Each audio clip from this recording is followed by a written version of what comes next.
পরপুরুষের হাত ধরে পালিয়ে যাওয়ায় জীবিত মায়ের শ্রাদ্ধ করল ছেলে। জীবিত মায়ের শ্রাদ্ধ শান্তি করল 7 বছরের ছোট্ট ছেলে। ঘটনা পশ্চিম মেদিনীপুর জেলার চন্দ্রকোনা রোডের দরখোলা এলাকায়। কিন্তু কেন, সেই প্রশ্ন খুঁজতেই গ্রামে গিয়ে দেখলাম শ্রাদ্ধ শান্তি করছে 4 বছরের ছোট্ট ছেলে। মাথা ন্যাড়া করে মায়ের ফটো সামনে রেখে রীতিমতন ব্রাহ্মণ রেখে এই শ্রাদ্ধ শান্তির কাজ করলো। সে কারণ উঠে এলো পরিবারের লোকজনদের প্রশ্ন করতে তার মা চলে গেছে অন্য পর পুরুষের হাত ধরে। 8 বছরের সংসারকে পেছনে ফেলে ছেলেটি বারে বারে মাকে খুঁজে বেড়াচ্ছিল। মা চলে গেছে চলতি এপ্রিল মাসের 6 তারিখে। মায়ের খোঁজ দিতে না পারায় শেষমেশ ওই ছোট্ট শিশুর মায়ের বাড়ির লোকজন এবং বাবার বাড়ির লোকজন সিদ্ধান্ত নেয় শ্রাদ্ধ শান্তি করার। মা অ্যাক্সিডেন্টে মারা গেছে, সে আর ফিরবে না, এই কথা বলা হয়েছে পরিবারের তরফ থেকে। আর এই ঘটনায় গোটা গ্রামে দৃষ্টান্ত ফেলে দিল হতবাক। একদিকের বেশ কিছু মানুষজন আবার চোখের জলে মৃত বলে দিচ্ছেন পরিবারের লোকজন। মেয়ের মতো ভালোবাসতেন, কিন্তু এই জঘন্য কাজ করার জন্য মৃত বলে ভাবছেন পরিবারের লোকজন। এখন ছেলেটা মামা করে প্রচুরই কান্নাকাটি করছে, তাকে ভুলানো যাচ্ছে নি, খাওয়া দাওয়া করছে নি।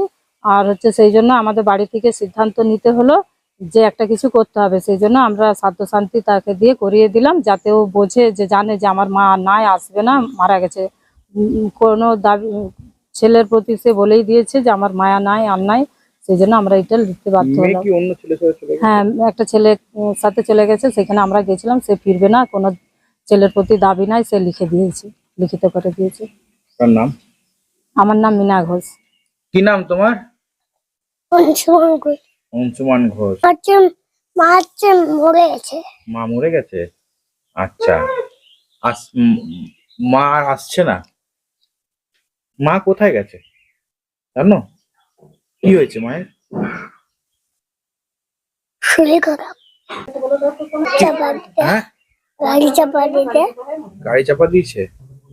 কে হন? আমি সম্পর্কে দাদু হতাম। প্রচুর ইয়ার্কি ফাতাল আমি করতাম নাত বউয়ের সঙ্গে, যেমন করতে হয়। কিছুই বুঝতে পারিনি ভাই। আজ 8-10 দিন যাবৎ কথা বলতেন। যাই হোক, এই জিনিসটা তো ঘটবে। সব থেকে বড় কথা, বাচ্চাটার জন্য ভিতর গুড়গুড় করে। তো আমি অবাক হয়ে আছি। আমার 77-78 বছর বয়স। তো এই প্রথম আমি দেখলাম আমার জ্ঞানে। আচ্ছা, ওই গেল। আগেকার যুগে আমরা দেখেছি একটা ছেলের বয়স হতো 40, একটা মেয়ে এসছে কত 12 বছরের, সেও তো সংসারটাকে মানিয়ে নিয়ে চলেছে। কিন্তু কি করলেন সেই জিনিসটা ভাবলিয়া যাচ্ছে না। এটা একেবারে অসম্ভব জিনিস, এটা মেনে নিতে পারছি না। একটা বাচ্চাকে ছেড়ে চলে যাবে, মানা যাচ্ছে না। এখন মৃত বলেই ভেবে নিচ্ছে, আর কি করব। আর ওইটুকু বাচ্চাকে যদি ছেড়ে চলে যেতে পারে, সেটা মৃত বলেই ভাবতে হবে তাকে। আমার নাম?